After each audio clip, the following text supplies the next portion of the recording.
Welcome to another conversation in People in Fundraising. This podcast features interviews with nonprofit professionals who discuss their career journeys, lessons learned, and enthusiasm for working in fundraising. And here is your host, the founder of People in Fundraising, Tim Wilson.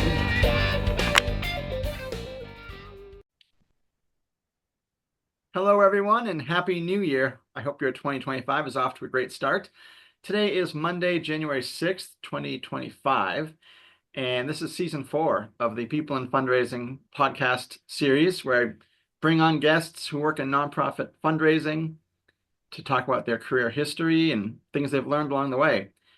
Oftentimes, it gives me a chance to reconnect with some really terrific people and coworkers, people I consider friends as well. And today, our guest is certainly all of those categories to me. It's delightful to welcome Wayne Olson to our program. Hi, Wayne. Hey, Tim. How are you? I'm doing great. How are you? I'm good. It's good to be included in that group, Tim. You're such a good guy. It's good to be called your friend, so thank you. Oh, it's my pleasure. My pleasure. Glad to be friends with you. I am certainly glad to be your friend. Yes, sir. So tell our audience about, by title, employer, where you're located. We're in very different parts of the country and climates today, so. Sure. Well, first thing, I want to make sure that my probation officer gave you his address so that you could write to him, and I get an hour of credit for this webinar today towards my service. So I guess my probation quicker if you write that letter for me to the address he gave you. So Totally. this is my service project for the day. I am in Tampa, Florida, where I live, where I was born, and it's gorgeous weather outside today. And I have two jobs, Tim. I actually have three jobs. Okay. My primary role is I am the Chief Development Officer for the Washington Times newspaper in Washington, D.C. But the Times also has a foundation called the Washington Policy Institute, where I am a volunteer on behalf of the Times to help grow that foundation. And the foundation's job is to help schools train and promote traditional journalism. Oh, cool. Just the facts and no opinion and no anything else, just the facts. And to go after the stories no one's going after. So it's a relatively new foundation, and it's my role to help build it, and it's my role to help the Washington Times grow. So and the other job, which I also love, is I do a fair amount of training and speaking to nonprofits all over the world. I've written a few books, and it's fun to talk about those when people invite me, and to train fundraisers is just a joy. And I'm very privileged to do what I do for a living. That's awesome. Yes. Thank you for that introduction. And I'm excited as we continue our conversation, to have you touch on your current roles, both, Washington Times focused, and then the books you've written. Be great to just hear about that. So as I do for every guest, we're going to rewind the clock, though, first, Wayne, and please tell us in a few minutes how you entered the fundraising profession. That is a wonderful question. And none of us go to school, or very few of us go to school to be a fundraiser. I was house counsel for an insurance company in Orlando, Florida. And we had just merged with another insurance company, and we're going to be this megalithic insurance company. And I received a promotion in the merger, which was kind of nice. But a lot of my friends in the attorney's office left. There was about 10 of us. And I think 8 of us left, or 7 of us left. And I missed my friends. They took the opportunity to go to a competitor or to, whatever. And there were some left, some very good friends left, but some of my friends left, and some were left with me. But I missed them. At the same time, my wife had a diagnosis of cancer. And a friend said, "Man, Wayne, you would be a great fundraiser for the American Cancer Society, a great plan giving officer for the American Cancer. Go and apply." So I applied. 25 years later, I'm still doing plan giving and fundraising. So that's how I made the transition. Holy cow. Wow. Did your friend tell you, what were the ingredients that he or she recognized in you at that point that would have made you have that, a great new career pivot? I think the fact that I was an attorney and that I was good with people Uh-huh. and that my wife had cancer, I think that's what she saw in me and what she said would make a good fit. I will tell you this, though, that my supervisor at the American Cancer Society said, they told me why they hired, but by the way, I had to take all kinds of psychological tests and they looked at my background and it was an amazing interview process. Mhm. She said, well, Wayne, we hired you because you worked for Land America Financial Group. That was the name of the company that I worked for Oh. as attorney. And she said, we figured there was financial in the title of your company, and that's why you would know fundraising. Oh, okay. My role had nothing to do with money or finances, nothing at all. But they figured I would be an expert at it since that's the company I worked for. It goes to show you that whatever you think you're applying for with HR or a job, it's not, it's random. It is not what you think it is. It's not about your credentials. It's about whatever happens that day. So Yeah. that's how they hired me. Oh my. Now, Wow. my friend knew me and put me up for it, but which is great. But they actually hired me because of the name of my company that I worked for. Interesting. Okay. Yes. So were you hired in gift planning right from the get-go? Okay. Yes. Yep. I entered fundraising as a gift planning officer. That's right. All right. So can you just tell us a little bit about like the learning curve? Not, I mean, certainly going from one industry to the next, Sure. but also like just learning on the job about fundraising with the gift planning lens, please. Sure. You know, the hardest part about it, Tim, and this is kind of true of the American Cancer Society, but not really. And it changes. It ebbs and flows. But the hardest part about planned giving is that most organizations don't want to do it. Yeah. They may even have a staff of 20 people and still not want to do it. They just don't care about planned giving. Yeah. And that's the hardest part, is because it's often hard to get things done. If you want resources for a mailing or something, you're always second or third priority. Yeah. And training, that kind of thing. It's most organizations have planned giving because they think they need it, not because they want it. Mm-hmm. And that makes it hard. Sure. Now, what's funny is when somebody dies, suddenly planned giving becomes very important. Yes. But for the other 364 days a year or whatever, we have it because we have to. Right. And that makes it a challenge. Yeah, absolutely. Absolutely. So where did you go from American Cancer Society until you and I worked for about 2 years together at Intermountain Health? Walk us through Sure. those, please. I've worked in more places than I want, Okay. but they're all great. But Yeah. there's a lot of turnover in our business, Yes. and especially in planned giving. I have a saying, Tim, back to my earlier answer. Most organizations would rather have $10,000 today than $1 million next month. Hmm. And I think that's the decision making for many nonprofits. Yeah. Yeah. Do the event, the mailing, and those things are fine usually, but we want money now, not in the future. Right. But since then, I've worked for the University of Richmond in Virginia. Mm. I worked for the Trust Company of Virginia for a number of years in Virginia. So I've been on both sides of the table. I've been on the provider side and on the fundraising side. Yeah. And then I've done consulting all along the way. I've been writing for a national publisher since 2004, 2003. Wow. Okay. My name's not on it, so no one knows that I wrote it. But if you've ever seen a planned giving brochure, chances are I wrote it. Okay. Many and thousands of charities. I Awesome. shouldn't say it quite that boldly, but let's just say there's very few towns I go to where I don't pick up a brochure and I say, wow, that looks familiar. I wrote it 10 years ago or 5 years ago. So, Right. but anyway, the publisher, I've been doing that for 25 years. Awesome. Worked for the University of Richmond, Trust Company of Virginia. I worked for the University of the South Mm. in Swanee, Tennessee. And then I also, of course, I went on to Intermountain Healthcare in Salt Lake City and worked for a short time at Shriners Hospitals for children. And now, of course, I'm with the Washington Times. And I should also say, Tim, throughout that time period, I've had individual clients. I've been a consultant and a trainer, speaker. I'll go to a university for 2 days and train the whole staff on fundraising, or a hospital for 2 days, things like that. So I'm very fortunate. I've had a very varied career. Yeah. And I've gotten to do a lot of things, and I've got to see fundraising from almost every perspective. That's awesome. It is awesome, and I'm That's, very grateful and happy. and I would imagine, it's this sort of cyclical process where the more you get out as a consultant and speaker and you're seeing the inner workings of one organization, you can then take that knowledge, and write about it, with your books, your brochures. You can take it to the next client, take it to your full-time position.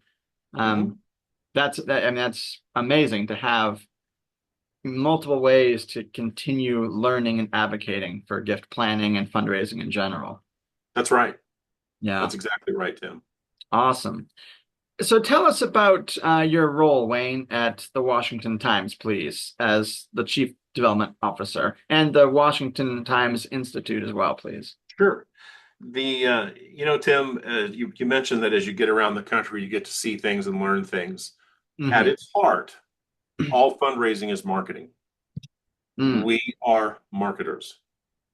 And my role at the Washington Times is largely a marketing role. hmm. One of the first things I did when I got there was we surveyed our readers and asked them what was important to them. Yeah. And that was fascinating. It was the same thing I would do as if I was doing a fundraising campaign. It was the exact same thing. A Yes. readiness campaign, a readiness assessment for a campaign.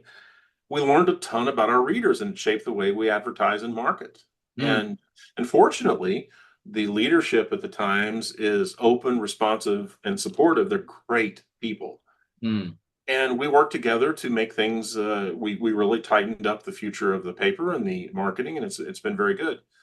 And at the same time, we're starting the foundation, the Washington Policy Institute. And I've been able to make connections with some deans at universities, talking about scholarships for students to learn journalism Oh, cool. and putting them in real world situations. We haven't done it yet. We're just starting, but Yeah. we're on the very near horizon, putting students covering Congress, covering the president, getting Mm, into the White House as a student intern, that kind of wow. thing. Yeah, it's all very exciting, and it's neat to be part of. If you looked at my career, the one thing I like to do is build, Mm, both as a consultant and as an employee, hmm. and it's been fun to start this from the beginning and try and build it into something great. And we can see something on the horizon that's really nice. Absolutely. Yeah. Yeah, I think, first and foremost, it's important, to have the Washington Policy Institute and other organizations around to train the next generation in, fact-based journalism. Right. Um, and particularly in our day and age, Yes. where I think, and this is not an original idea, but I think a lot of opinion can masquerade as fact. That's right. And I see that with my own kids. I've got, my wife and I have 4 kids, and they come to me and say, "Hey, I just saw this online." And Mhm. I think oftentimes they're not taking it at face value, but there's a veneer of it could almost be true. Mhm. So, mom, dad, Yep. teacher, pastor, whoever, like, is this legitimate? So I Mhm. think to have that in this day and age is really important as well. I'll tell you something interesting, Tim. As we're recording this, I know a number of your viewers are going to say, well, the Washington Times, that's an ultra conservative organization. Hmm. And it has that reputation. However, I will tell you the news coverage is unbiased and the editorials tend to lean on the conservative side. That is true. Yeah. But the interesting thing is, I surveyed both readers and non-readers. 500,000 surveys is what I surveyed. Actually, I think it was more than that. I don't think there's anything proprietary about me telling you that. But here's the interesting thing. When we surveyed non-readers, Hmm. half of them think we're too conservative and half of them think we're too liberal. Oh my. Pretty evenly split, yes. Yes. So Wow. I know, and a lot of people watching this say, oh, that's not true. I did the surveys. Right. Yeah. And it's one thing that I've always taught my children is that perception is reality, Mm, and our donors believe what they want to believe, yeah. and we have to remember that when we talk to a donor, the donor is going to come into the conversation with certain beliefs and holdings, and we have to be aware that we're coming in from a different point of view, and so Right. no matter what we're doing, that's important to do. And it's important every day when I do my job. I'm Absolutely. very sensitive to the needs of our readers and potential readers and our non-readers too. Mm-hmm. Yeah, no, that's a great point. I'm interested, Wayne, who in, please no names, but like just in general, Sure. who do you look, is it individuals, is it companies, foundations that you tend to look to for your donor prospect base? We are everywhere. Okay. At my current job, Yeah. it's anyone and everyone, anyone who wants to help students learn journalism. Awesome. And that's across the board. Yeah. So there's no one set of people that we're looking at or Awesome. that we're asking to look at us. Yeah. Yeah. Cool. Very cool. Um, so thank you for sharing about your current role with the Sure. Washington Times. I want to pivot to the wider lens of responsibilities, interests that you bring to the fundraising profession with question 3. And as you talked about, you've been a speaker, consultant, author, fundraising trainer for, 20 plus years, in addition to like your actual day jobs all along the way. Yeah. um, I, as a creative question here, what might your process be as you're thinking of the next book or as you're preparing a new presentation or going into a client? How do you capture and develop, new ideas for those various outlets, workshops, websites, brochures, books? Like, do you have a notepad you carry around or like an electronic tape recorder or something? Because I just imagine like you're getting exposed and you're leaning into a lot of Yep. challenges and varieties of thinking about fundraising. Sure. I wish I were organized enough to carry a notebook around with me. I Uh-huh. wish I were that organized. Tim, what happens is I have napkins in my car from Chick-fil-A or wherever. I keep them nice and neat. Those become my notepad. I write it Uh-huh. down, or I send a text to myself, or I take a picture. Yeah, And it's funny you should ask that question because I was out today driving, and one of my pet peeves is that people don't use their turn signals. totally. I'm with you. Apparently this action that is too hard for people to do. Uh-huh. Just that. You move your finger 1/4 of an inch to let people know what direction you're going to move this 2-ton death machine. And apparently that action is just too much. Yes. And I read somewhere that 2/3 of all drivers don't use turn signals. Oh, wow. And I can't remember the number, but there's a staggering amount of accidents each year because somebody did not signal and it caused an accident. And Yeah, just imagine if people had the courtesy, the consciousness just to use a turn signal, how much better all of our lives would be. absolutely. So, with that said, I'm driving today and I'm behind a Jeep, and he's installed something on his Jeep, which the whole left side of the Jeep lighted up with a turn signal. Oh, okay. But what did I do? I took a movie of it. And it will appear in a speech someday soon, I promise, when I talk Yeah. about turn signals. And by the way, turn signals relates to fundraising because you asked me how all these things, what they have in common, how it all works together. I think that's part of your question. Yeah. Yeah. Tim, the one thing, it's very simple. The formula for fundraising, I've got a couple formulas for fundraising. They're all simple. But here's the overall overarching formula for fundraising. Treat people the way you want to be treated. Totally. That's it. Yeah. If you do that, you're going to raise money. Yeah. And of course, that part of that, if you want to dig deeper, is the world trains us to look at everything from our point of view. Mm-hmm. You untrain yourself and train yourself to look at things from the other person's point of view. Yes. When I write an email to you, Tim, if I'm on my game, I'm thinking, what is it that Tim needs to hear from me? What information do I have, or what information do I need to have that will help Tim from his point of view? It's not what is about me and my list of needs. It's how is this email going to benefit Tim? Yeah. And Yeah. if it's not going to benefit Tim, I'm going to say at the top of the email, Tim, I need a favor from you. Right. Or can you help me with this? Yes. But even then, I want that favor to benefit you because it's a question that might help you in some way in the future. Yeah. But fundraising is about looking at things from the other person's point of view. Absolutely. Absolutely. Mhm. Yeah. I mean, I have an experience, in it's sort of related to my church. I head the Sunday school, and Mhm. the adults teaching adults and adults teaching kids. And Sure. I was listening to a podcast today, about, and it relates here because it's like enough of like the knowledge transfer. I'm the teacher or I'm the fundraiser. Mhm. This is the knowledge I think you need to have as the Right. owner, as the prospect, as the captive audience in a Sunday school class. Mhm. And this podcast was saying we have to reverse that. What can I as a teacher do to facilitate the students with their, in this case, spiritual progress, their Mhm. development, and how can we share that across the entire Mhm. class?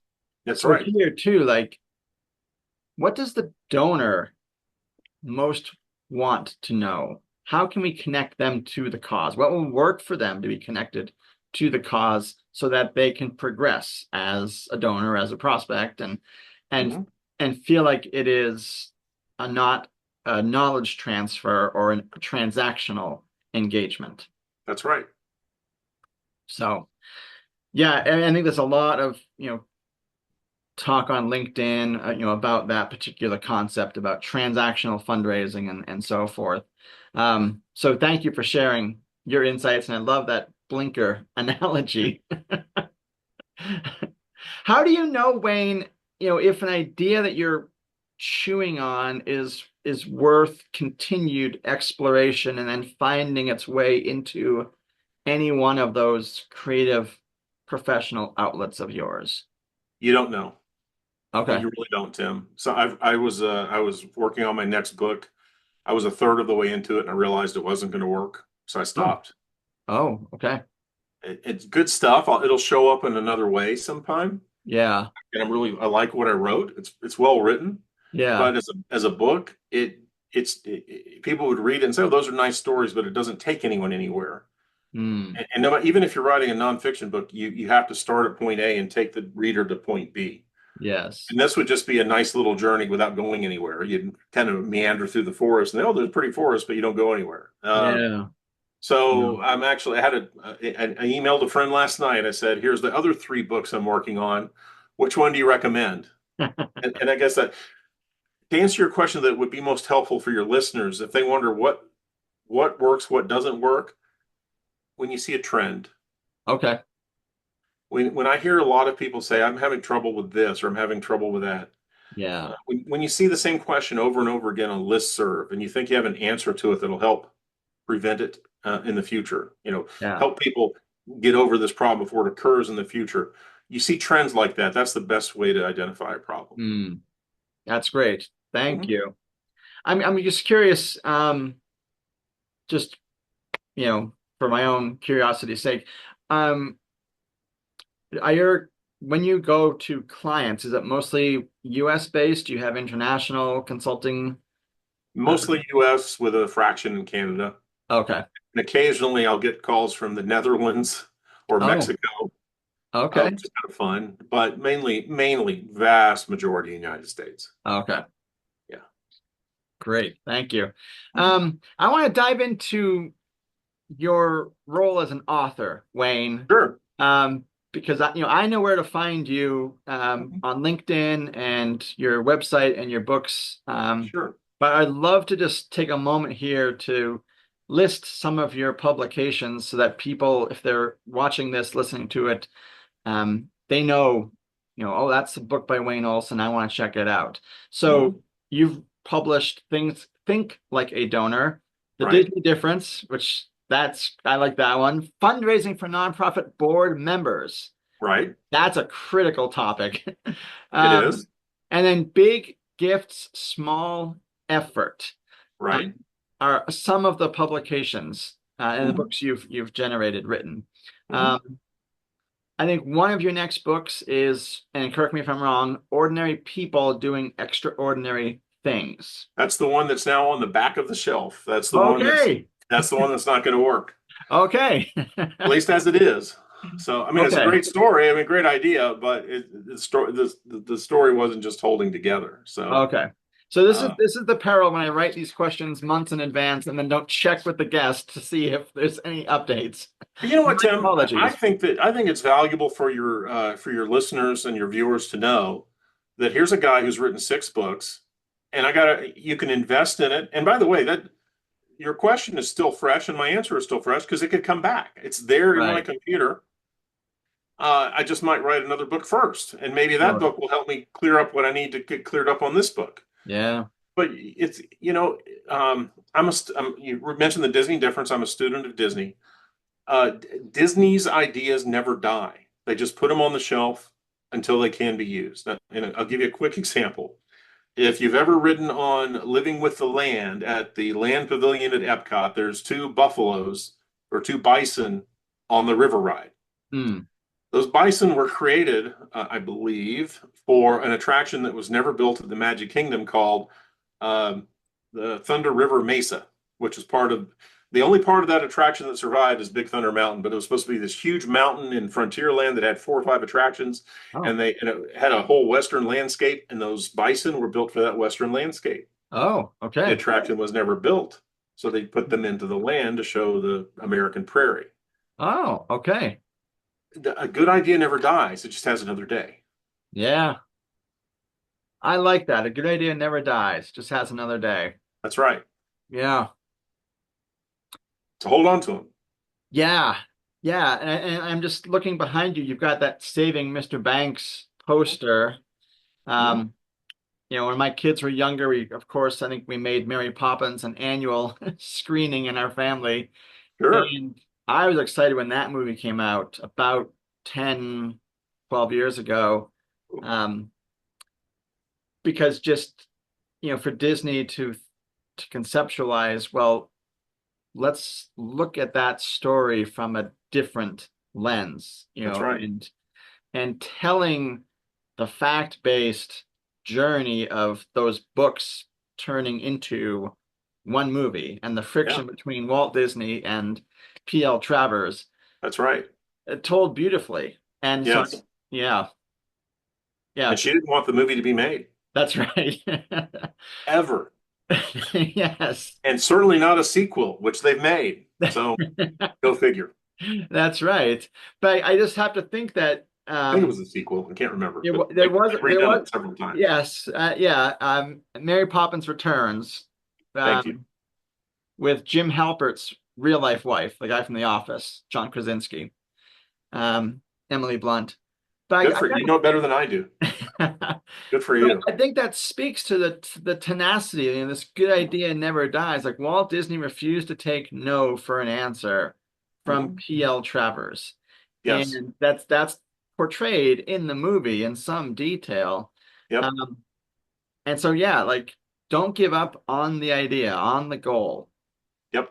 Tell you Because something interesting about Disney, about not giving up. And you asked me earlier about how I got my job at the Cancer Society. I was once friends with the head of human resources for the Disney company. oh, And he said, Wayne, we do an exercise for the HR department where we show them a resume that has a no name on it, no identifying information. And we ask them to evaluate how they would handle this resume. And I can't remember the exact statistic, but it's 90% of the HR professionals said they would never hire the guy. okay. He's had too many jobs, he's been fired too many times, and it's just scattered, and it shows a lack of, and whatever. And of course, the resume they were looking at was for Walt Disney. Oh, Uh, so, and we make all these assumptions because we look at things we come into the situation with our lens. yeah, Oh, this person's had too many jobs. yeah. So here's an example I give in fundraising. Would you rather have a doctor that 5% of his patients live or 95% of his patients live? And everyone's going to say, oh, I want the doctor with 95% of the patients that live. So that's great, but let me tell you some more facts that you didn't ask me about. Well, the guy that has 95% of his patients lives only takes people with common colds who are between the age of 18 and 30. Ah, yes. The doctor who loses 95% of her patients only takes people who have been turned away by 4 other doctors because there was no chance at all this person would live. Wow. And 5% of her patients live. Yeah. Yeah. I want that doctor. Yeah. But you see, in life, we're trained, oh, wow, 95% die? No way. Right. But the reality is, it's not what the surface tells you it is. And too often we make decisions based upon that quick first impression Yes. or what we've been trained to respond. And I think we can get in trouble. And we wrapping everything together, we miss opportunities because we blow it off as we put it in a category it does not deserve to be in, and we move on to something else. Yes. And I think we see that, with fundraising in general, where the gift officer, the frontline fundraiser, with their own lived experience, and they've seen this pattern elsewhere when they come across, a prospect who may fit in that 95 percentile. It's like, well, they're not going to be interested. I'm just going to disqualify them without even talking to them or engaging That's with right. them. Yep. Well, that could be someone in that 5% who, with a little finesse and engagement and like knowing how they will respond, what works best for them, not the fundraiser, could turn into a tremendous prospect. I've made my living in that 5% area. Have you? Yeah. Yeah. Awesome. Yeah. Give me the people others have rejected. I'll take them every time. And, and how do you like make that initial approach then to people where others have for years and maybe decades said, I'm going to take a pass on that person? What might you look at and say, I think if I call or visit, and this is my message, is there anything that comes to mind about, other people have passed on them. I'm going to give it a shot, and this is what I'm going to say. Yeah. Here's the answer. Shut up.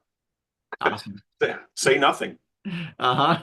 Yeah, if you let's say it's you. Hey, Tim, I see that you've given us $5 a year for 10 years to my charity or ABC charity, and no one has ever thanked you for that $5 a year. Can I come over and just say thank you in person? Mm-hmm. And I might ask one question, Tim. I might ask one question. Tim, you've been giving to us for 10 years, $5 a year for 10 years. Why have you done that? Yeah. Yeah. Not many fundraisers would be bold enough to ask that question. I ask it every time I'm with a donor. I Why do you love do it. what you do? Yeah. And you open the door for them to explain what they love about your organization, what they don't like about your organization, and they will often tell you why they will give more or less in the future.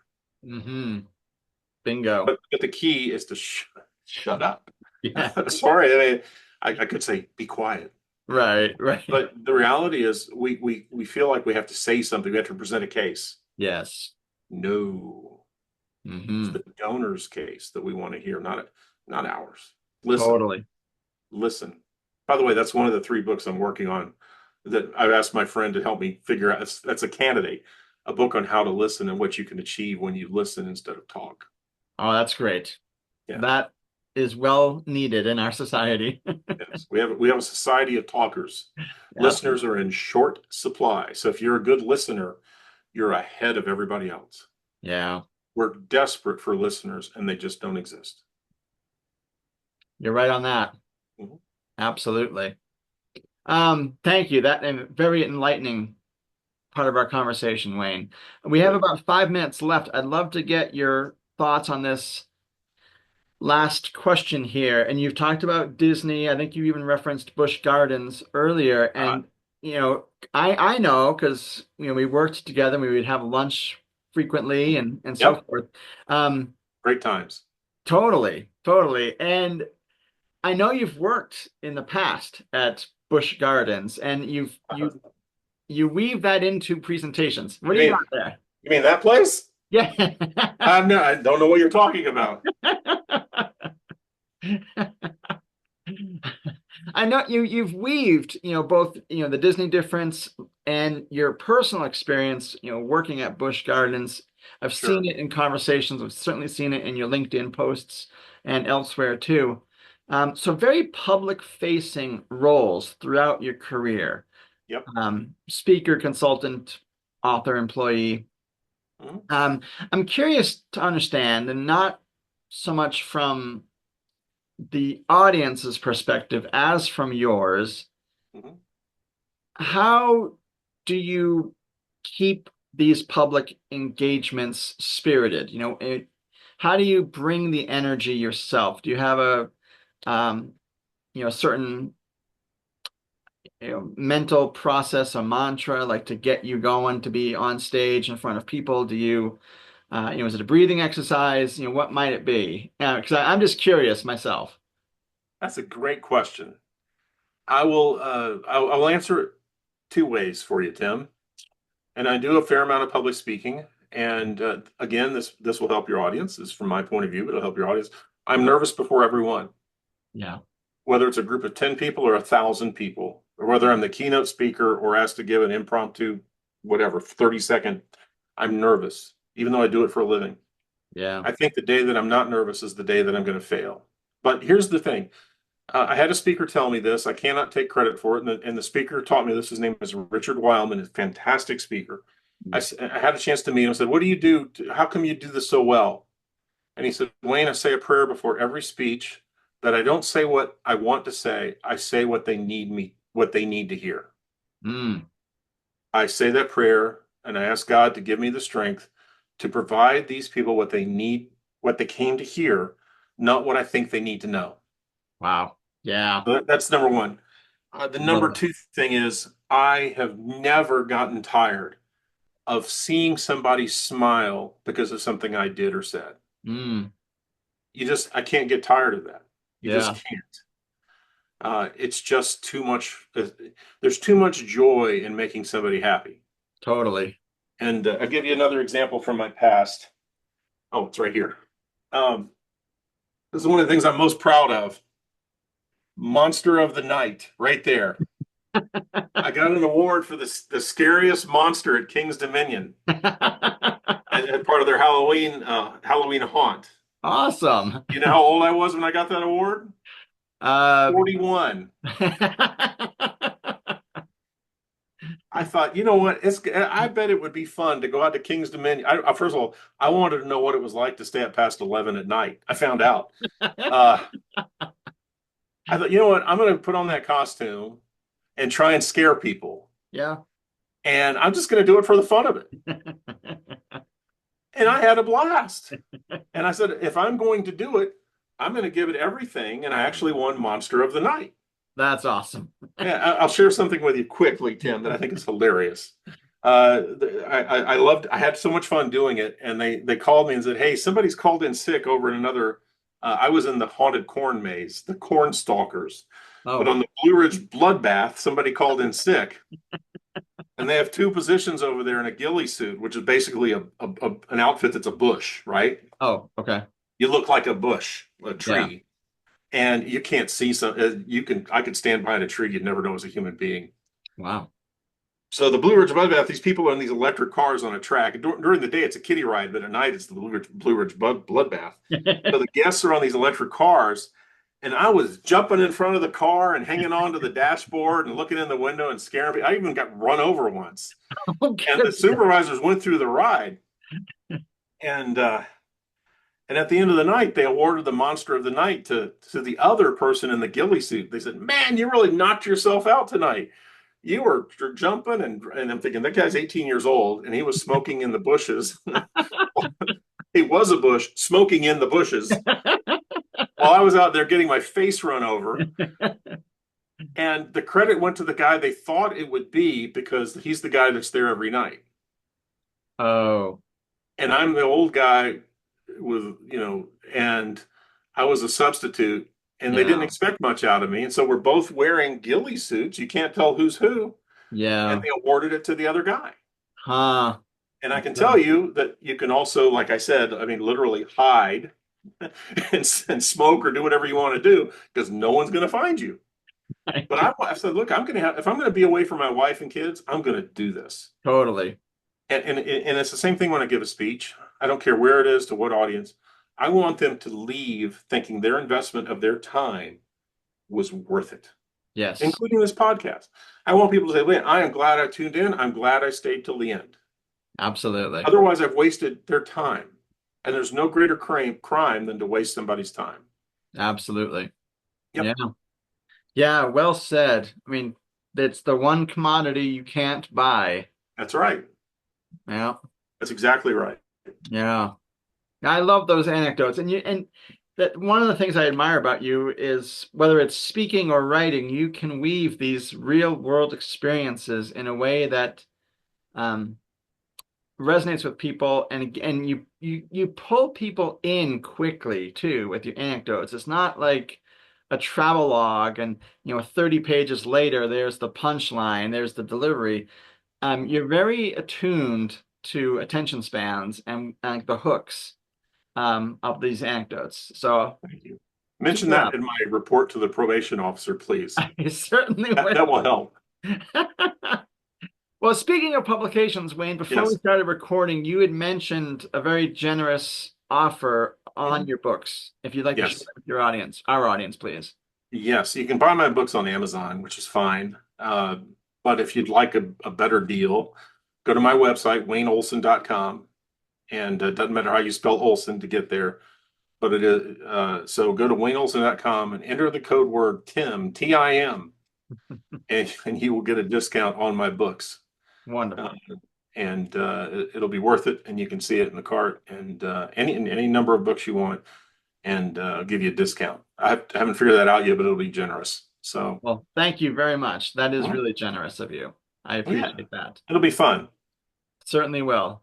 So Yeah. WayneOlson.com. I will be going there today or tomorrow to check out. I know the Disney Difference book, and I Mhm. know some of your other publications.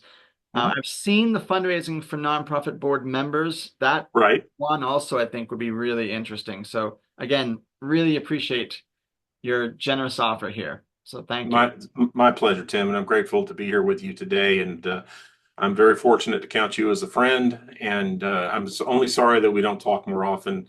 And I'm very grateful that you presented me in front of your viewers and listeners today. So thank you. Yeah, all of those are my pleasure. It's great to have you as a friend in life and to give you this chance. Yeah. For me, it's you're giving us a gift of your experience, what you've learned, and I hope I've listened more than talked You to cut have. it back in. You And have. just that, I really appreciate your time today. This has been very enjoyable. Yeah, the only monster of the night you'll ever have on this show. So It's true. Yes. yeah. Well, Wayne, thank you again for your time. And for our audience, you'll be able to find Wayne Olson's conversation in early February 2025 on LinkedIn. The audio only will be on Spotify and Podbean. You'll also find the full audio video on YouTube. And thanks to Luis Diaz of the Donor Participation Project, he is kindly sponsoring my new People in Fundraising website. So that'll also be linked once this conversation goes live. So please check out the new website as well. Thank you all for your support. And Wayne, hope you have a great rest of your day. Thank you, Tim, and thank you everybody for watching and listening. Thank you.